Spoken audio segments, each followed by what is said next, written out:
Hello, and welcome to We Will Talk About It, the Supernatural Rewatch podcast where we watch one episode every week, spoiler free. I'm Megan. I'm Kat. And this week we are doing Season 1, Episode 7, Hookman. Ooh, Hookman. So this is the first urban legend that they do that I knew and I grew up with. Did you have Hookman? Yeah, we had Hookman. Oh, I keep saying Hookman. Is it Hookman? like it's a surname? I don't know why. Mr. Hookman. Yeah, my partner was like, "Can you stop saying Hookman? It's Hookman." I'm like, I know, but it sounds so bogan because of the way we pronounce things. It's Hookman. Like it's all very nasally. Yeah. But yeah, we had a Hookman or Hookman. Hookman. Everyone who grew up loving horror films, I Know What You Did Last Summer, and I Still Know What You Did Last Summer. Very prevalent. Yes. This is how I got into it and then started searching in the early 2000s on Ask Jeeves, on good old Ask Jeeves, and learning about the history of Hookman. Hookman, oh my God. Sorry guys, this is going to be all episodes. So. Okay, so did you ever have a Hookman story that you would tell at camp? No, we didn't have any okay. No, we didn't have any of that. Had other ghosty stories, other unfortunate, spinster ladies and, these forests are haunted by a lady who was a jilted lover, Okay. Very much, Lady in White, that kind of stuff. But I think because I was, I guess, not near coast. Okay. I feel like if you're kind of close to bodies of water, it's always, for me, Hookman, I'm going to do it all episodes. Hookman. Thank you, Megan. I'll just dub you Yeah. saying Hookman the one time you say it correctly. Hookman. There we go. And I'll just dub the rest of it. I won't, I know how to do that, guys. It'd be great because it'd be like, oh yeah, Hookman. Hookman! Very, very, high pitch. I feel like those who lived in coastal towns or fishing towns have a Hookman story. Okay. Well, I'm going to tell you, because I was going to say, do you want to tell the Hookman that you remember from your childhood? Well, yeah, mine would not be that. So the only version you know is I Know What You Did Last Summer. Last summer. Okay. And then obviously, then I did some research because I was fascinated because, I got oddly obsessed with it. So I did love Ask Jeeving. Good old Ask Jeeves. R.I.P. I'm not sure if it's still alive. I don't know. Who knows? But yeah, so that's how I became obsessed. Okay. I never had, from memory, a story where you go to school camp and someone tells you a story or you're at a sleepover. Okay. Didn't have a lot of that. Okay. But yeah. Okay, well, in that case, I will tell you my Hookman story. Please do. The version that I got, the version that we told as kids. So, standard boy and girl at Lover's Lane. Oh, it's always Lover's Lane. Always a Lover's Lane. And they are making out. Ooh, they're macking. They're getting a little makey-outy. Yep. And, but of course, as always, there is an escaped murderer on the loose who has a hook for a hand. And these always come from, it's a prison, but it's a prison for the insane. Exactly. Every time. Criminally insane is generally.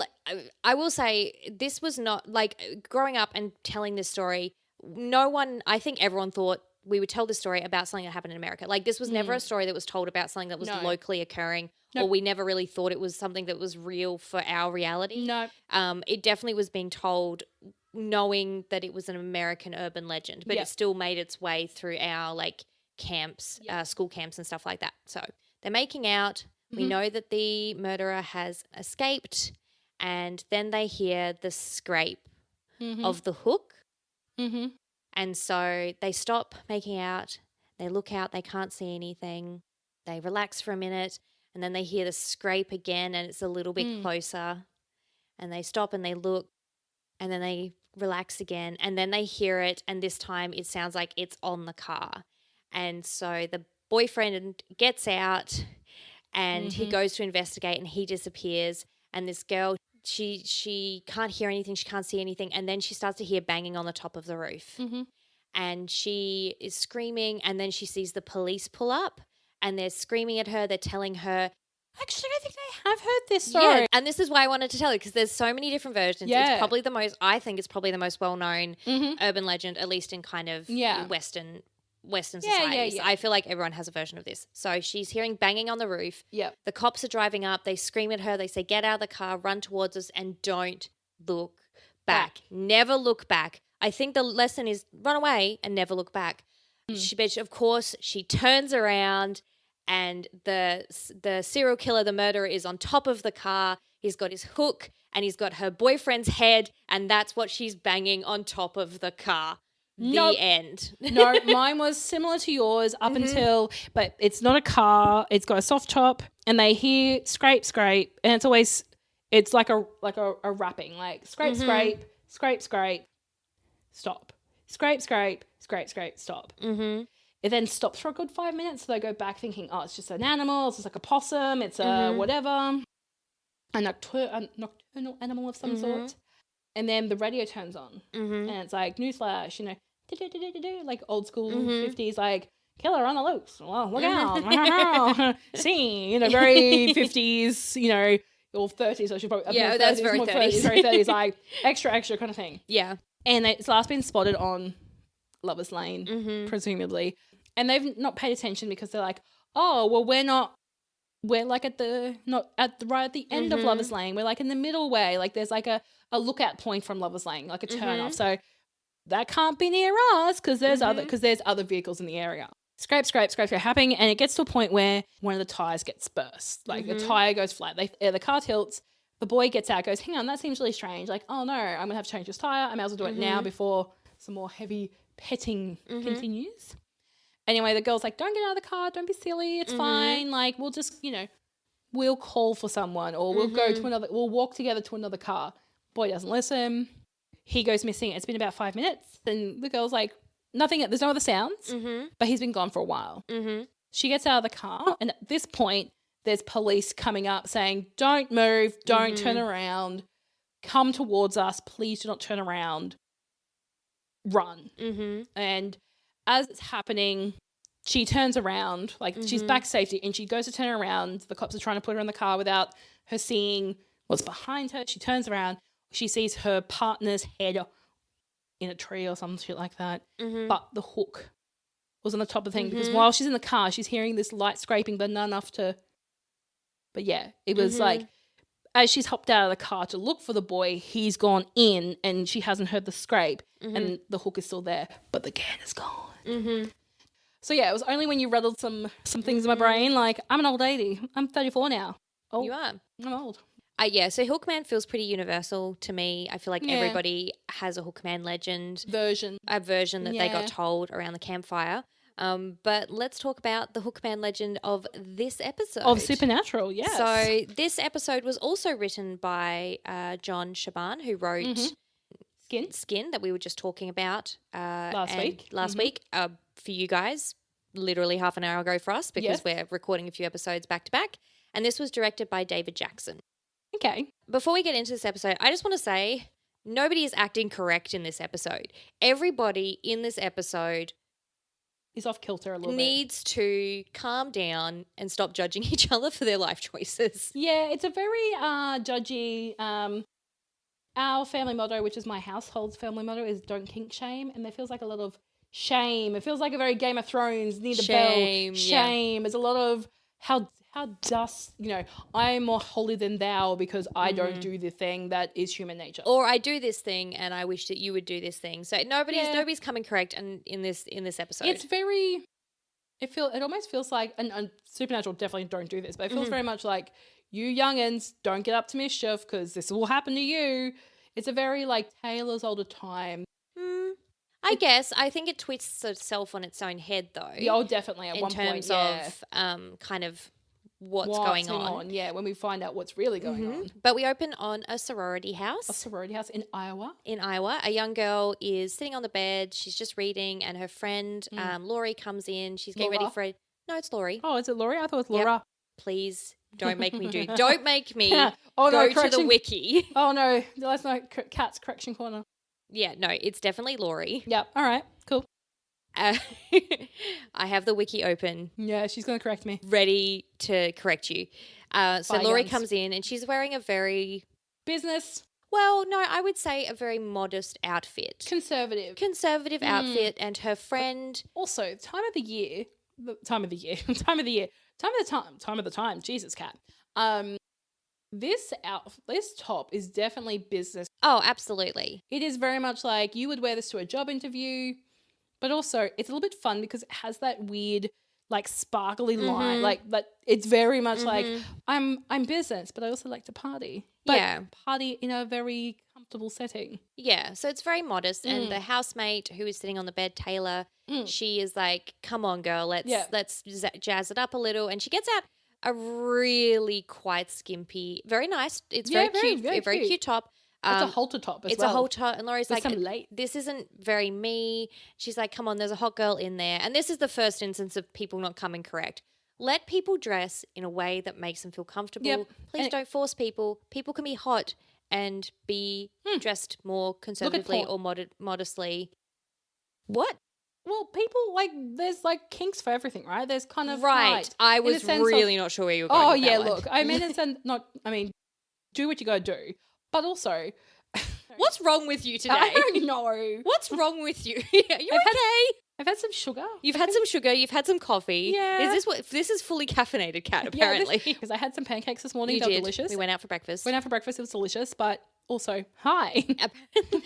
Anyway, Fiend. but yeah, this is definitely the case of Taylor. Just let people do them. Just let people do them, and then but Laurie goes out with her boyfriend, and they do go park in a lover's lane. Very Have you dark. ever parked in a lover's lane? Yes. Just a plot twist, everybody. That's where I lost my virginity. Oh, in a In the lover's back of lane. a car. Oh my god! Oh my God. What a classic! Do you want me to cut that out? No, it's fine. It's totally fine. So it could have been Hookman. You could have been. You were living an urban legend. I right was, here. and I didn't realize it was just I was living my driving in cars with boys. Yeah, I really was. I'm so glad my parents don't listen to this because one of them He's listening right now. Oh, he's listening right now. He's just like, I fucking knew it. He is somewhere in the universe going, I fucking knew it. I fucking told you so. Called it. Yeah. So yes, I have been in Lover's Lane. There's a Lover's Lane in Ipswich. All of the lovers' lanes that I've been to are actually like lookouts. So they look out over the city no. in my hometown, because my hometown, the city is on the plains and then it's surrounded by hills. And Gotcha. so there's lots of lookouts where you could go and you'd look out over the lights of the city and you'd look out over the ocean. No. And Not the one in Ipswich. And, you'd go there late at night and make out. Yeah, don't do what I do. Well, I did. Or do. Not gonna shame, but the one thing we're learning from this episode is your choices are your own. yeah, but as long as you're consenting. Laurie and the most college boy name I've ever heard, Rich. Oh yeah, that's right. I called him Rick in my head and in my notes. And we see when they're parking, we see a man with a hook. Just ominously in the bushes. Yeah, in the bushes that they can't see because it's dark. Yeah. Laurie and Rich are making out. They're getting a little makey outy. He's getting a bit handsy. He's getting a bit handsy, and she's not into that, which is the second instance of somebody not acting correct in this episode. Yep. When she says no. When she says no, well done. Yep. Have your boundaries. Respect. It's really good to respect other people's boundaries. Rich did not. He was definitely trying to encourage things that Yeah. she wasn't ready for. Yep. As Queen Jamila Jamil says, if it's not an enthusiastic yes, it's a no. Yep. Why would you want anything other than an enthusiastic Yeah, yes? can't say that when you know yourself when you're in an intimate situation, if you're saying no and it proceeds, it's not good feelings for anybody. No, nobody wins. No. But suddenly we hear and we see, they don't see, the scraping of the hook along the dead ends. The dead end sign. Yeah, the dead ends. I was like, that made me bit giggle. on the nose. Yeah, it was like dead end, and I was like, oh, that makes me feel that's a bit funny. Yeah, that's a bit. And so they stop. They can't hear anything. Yeah. They start to get a little makey outy again, and then they hear another scraping. But this time we see that the hook man disappears, so becomes invisible. Yeah. Rich gets out of the car. He's looking around. He's trying to figure out what it is. Because it's on the side of the car the second time. The third time it's the side of... So the third time it's along the side of the car, and Rich is out of the car. Laurie is still in the car. Freaking out, and then all four of the tyres pop. And so Laurie starts looking around to see all these tyres popping. The back window smashes, and when she looks back, Rich is gone. Yeah. And I guess because the tyres are burst, she doesn't try and drive away. I probably would still just be like, let's see how far we can get on fuck metal. This shit, I'm out. But she is really scared. She's screaming for Rich, and then she starts to hear it on top of the car, and that's when she screams and decides to run away. And when she turns around as she's running away, she sees Rich dangling upside down over the top of the car. And we get another classic, great horror movie scream. Love it. But also, he's also been sliced like on a diagonal, like clearly by a hook, one might say. By one's hook. And we cut now to Sam and Dean. Sam is on the phone. They're still trying to find their dad. Yep. He's at a payphone. But he's at a payphone, which I think we've talked about before. A payphone is a way that you can pay to use a phone. Yeah. And Dean is like, look, I don't think Dad wants to be found, but come here, have a look at this. And he's found the murder for Rich. May I point out, throwing it back because it's 2005, there's no Wi-Fi. Very true. Another mysterious act of Wi-Fi. But he does call Sam over with like an elaborate coffee. Yeah. My note does say cat ordering coffee. Not you now, but you back in the day. Oh, back when I was younger and I was trying to get into coffee, my coffee back in the day was ridiculous. And when Megan and I worked together in a call center, we were, if one of us was starting later or earlier, we'd grab each other a coffee. Megan stopped getting my coffee. Because she just had the most, it was very like, because I think Sam's was like half cap vanilla with cream or like something mocha, ridiculous. So I didn't discover iced coffee until my best friend was like, why don't you just get an iced coffee? They're a thing. Or an iced latte. So it was pre-discovering ice can be put into coffee. I know, plot twist. It was a large latte with 2 shots of caramel on half-strength milk. Which is why I stopped getting her coffee for her. And by half-strength, I mean I didn't like the coffee taste, and that's why I asked for 2 pumps of fucking caramel. So they've heard about Rich's murder and they decide to go investigate. They show up at Rich's fraternity at the frat house. Acting as brothers from another fraternity somewhere. We don't really understand how the they've transferred and they've just accepted that. Yeah.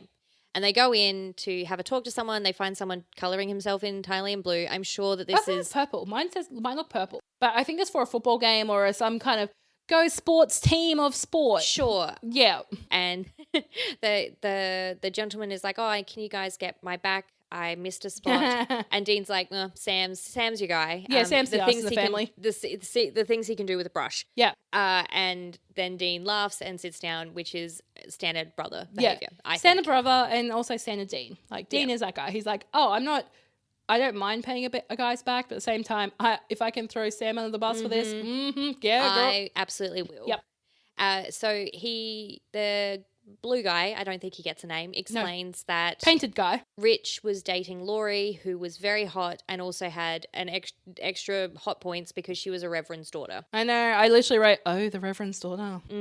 So my notes 10 points apparently. Extra kinky. Yeah. So they decide to go to a service for the reverend. Now, I was raised Catholic. I don't know a ton about how other denominations look. This felt very Catholic-y to me. Like he had the full kind of Catholic robes on. It looked like a very like fancy church. Yeah, it looks like a very archbishop-y kind of vibe. Trust me when I say that's regular fancy. That's priest. Like archbishops. Oh, what? It's a whole other thing. Okay. All right. But regular priests in Catholicism, that's your standard garb on a Sunday. So that's why I was like, is this... Because they kept saying reverend, and I was like, okay. That's not Catholic. That's like your Protestant kind of... So they kept saying reverend, but it did look kind of Catholic-y to me. Yeah, like when... Because when you put the robes on, like for someone who is a Lutheran base, I'm like, hang on.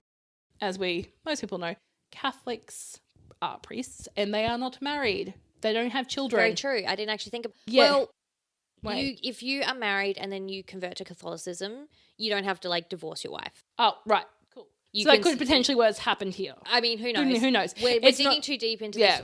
We're pulling a string that nobody wanted us to pull. Yeah, look. But they go and Laurie sees them come in and... Mainly because Dean slams the door like a motherfucker. He doesn't just like quietly creep in. He just like, ka-slam! And Sam is giving him the most like eye roll, death glare, like, really, Dean? Yeah. And Dean's just like, The Reverend is talking about Rich's death, and he sort of says that he truly believes that Rich died to save his daughter, which is Laurie. After the church service, they go up and talk to Laurie. Mainly because when they walk in and the big bang of the door from Dean, Laurie's given some little bit of eye flutter eyes to old Samuel over there. So they're talking to Laurie afterwards, and they're sort of continuing to pretend that they just transferred. Yep. And that they'd heard about what happened. And the Reverend comes back up, and Dean sort of distracts the Reverend and starts talking to him so Laurie and Sam can keep talking privately. And Laurie said that she's not a very helpful witness because she didn't get a description because for her the attacker was invisible, which is kind of crazy, and that it was, you know, the scrapes along the dead end sign, along the car and all of that, and he was hanging upside down. And so after this, Dean and Sam go to the library to do some research, and both of them are like, this is classic Hookman. And very early on in the episode too, it's not where this is, But this is the thing, Hookman is so well known. Yeah, they really can't really go into it without, going into it. I guess as well, you would expect two hunters to know their urban legends. Of course, yeah. And to be really knowledgeable about it in Especially the same way with with Bloody. Dad. Yeah, and, you know, with Bloody Mary as well, they were very aware of it and being like, but that's a real urban legend. Yeah. And then Sam says, you know, all urban legends have an origin. And so they go and they look into the historical records and they find that Jacob Carnes, he was a reverend in the 1800s who murdered 13 sex workers. They don't say sex workers. We're going to say sex workers. So he killed 13 sex workers with a hook that he had because he had lost his hand in an accident. He was later arrested and executed for this. And so they were like, okay, done. We're on to this. We know what's going on. Yep. Once again, maybe we're getting some hints that Dean's a gigantic nerd because he says, good work, Dr. Venkman, which is a Ghostbusters reference. Sure. Have you seen Ghostbusters? Yeah, I have. Dr. Venkman is... Is it Bill Murray? No, it's the other guy. It's Henry... No, so that would have been... so Venkman... It wasn't Dan Aykroyd. No, it's not Dan Aykroyd. It's not Bill Murray. It's not Bill Murray. It's the other one. Anyway, we'll cut all this out. It's Harry. I don't think his name's Harry. Or is it Harry? It's not important. Look, it's that guy. Yeah, so... it's that guy. And so that night they go to 9 Mile Road to see what they can find. And this is the first time that we see that they have shotguns filled with rock salt. Yeah.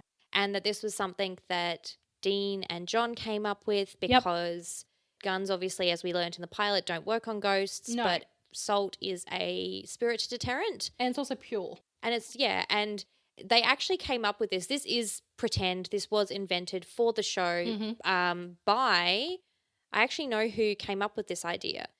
Oh, yeah. So it was Ron Milbauer and Terry Hughes Burton who wrote Wendigo and did the story for Bloody Mary. Okay. So they came up with it, and Eric Kripke, our friend. Yes, my bestie. Your bestie, really liked the idea because he liked that it was very blue collar, the idea of using a shotgun but filling it with salt. They are down at 9 Mile Road, which is the Lover's Lane. Yep. They think they hear something in the bushes, but it is just the cops, and they arrest them and sort of take them away. With the gun. Yep. In the meantime, Laurie has returned to the sorority house. Yep. Her dad is very unhappy with the idea of her being in the house with 22 girls. And knowing that what 22 girls would do in a sorority house. Yeah, what they get up to no good. Exactly. And she gets very angry. She's like, you know, you have to let me live my own life. I'm 18, Dad. Yeah, you need to let me make my own choices. Yep. And she slams the door and goes inside. Her roommate Taylor is already in bed and asleep, and so she goes to sleep as well. And she wakes up the next morning and sees the drip. Sees the dripping blood. Poor Taylor. Poor Taylor. Poor Taylor has been murdered. What a way to wake up to. I literally like boy howdy. What a way to wake up. Yeah, she's going to need 700 years of therapy. Oh, yeah. And then when she looks up at Taylor, she sees Taylor's lifeless body.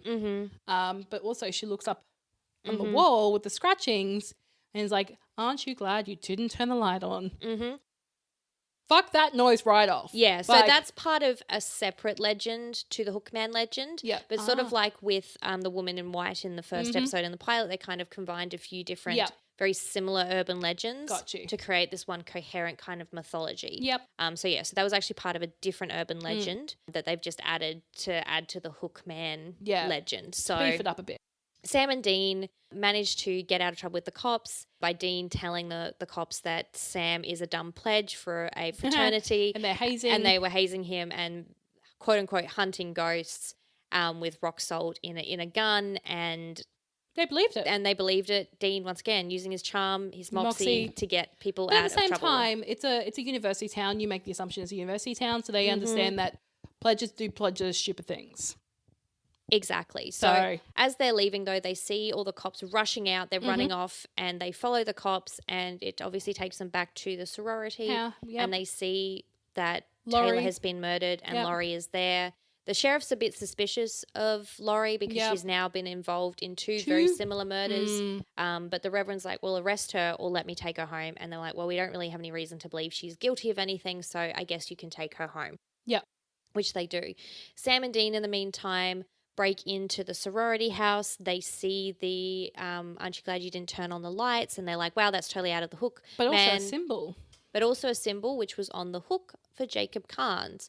And so now they know Jacob Carnes is the hook man. Yep. And that night they go to a party at the sorority house.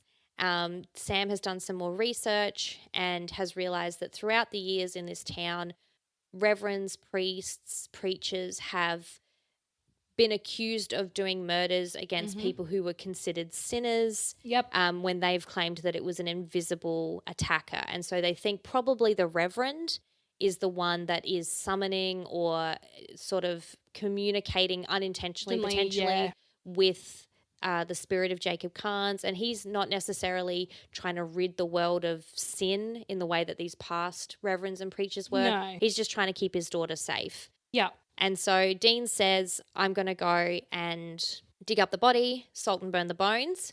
We're about to talk about this. And Sam should stay and keep an eye on Laurie because Dean can sense that there's something brewing between those two. There's a little bit of a crush. There's a bit of chemistry between those two. So the last couple of episodes, we've talked about, they keep talking about remains and why it's important to find remains, but they don't explain why. Yes. And in this episode, we find out that if you want to get rid of a ghost, you salt and burn the bones. Yep. I have some information about why we went so many episodes where they talk about this but not explain it and not talk about why. This episode, Hookman, was meant to be the third episode of the show. It was meant to be after Wendigo. And what happened, or as best as I can tell what happened, the director of this episode wasn't quite getting the scares right. He wasn't quite getting that like horror element correct, which is an art form in and of itself. Oh, yeah, definitely. And so they brought our boy, Kim Manners, he of X-Files fame, in to punch it up and make it scarier. And so it got pushed to episode 6. So obviously in episode 3, we were meant to find out you salt and burn the bones, but because it got pushed, that plot point also got pushed. And so we had all these episodes where they kept talking about remains without explaining why, because in the original version, they would have explained it in the first episode or in the third episode. So hence why it's now in episode 7. Yeah, that makes way more sense. I just thought they were just building it up for a climax reason. No, it just was they had obviously already filmed a lot of these episodes and then realized that the third episode didn't work. So yeah, so ta-da. But yeah, so we find out that obviously burning and salting the bones or the remains, the remains and anything that's a part of the body needs to be burnt. Salted and burned so that the spirit is no longer among the living. Yeah. In the meantime, Sam is keeping an eye on Laurie. He's outside of her house. Yep. He sees her fight with her dad. Yep. The lights go out and she comes out and has noticed that he was there and actually knew he was there the whole time. So she makes a bit of a joke that she's like, don't worry, I've already called the cops on you. Yeah. But they have a very sweet conversation. They're clearly making googly eyes at each other a little bit, which is very adorable. But she reveals that she's found out her dad is having an affair with a married woman. And this has kind of been this whole through line of this episode of judgment and of making choices based on what you were taught or how you were raised. And she said, I've been raised that if you do something wrong, you get punished. Yeah. And I have this very specific idea of what is right and wrong based on my upbringing and the religion I was raised in, which that's a whole other podcast. Yeah. But got some feelings about that because I relate quite strongly being raised Catholic about shame and about Catholic guilt. And that's what made me think as well, like, are they Catholics? Because Catholic guilt is real and it does not ever end. And then they get a little makey outy. Yeah, they have a bit of a She kiss. smooches him and he pulls away, and then the Reverend comes out. He yells at Laurie to come inside. She yells back that she'll come in when she's ready. And then the hook man appears, pulls him into the house.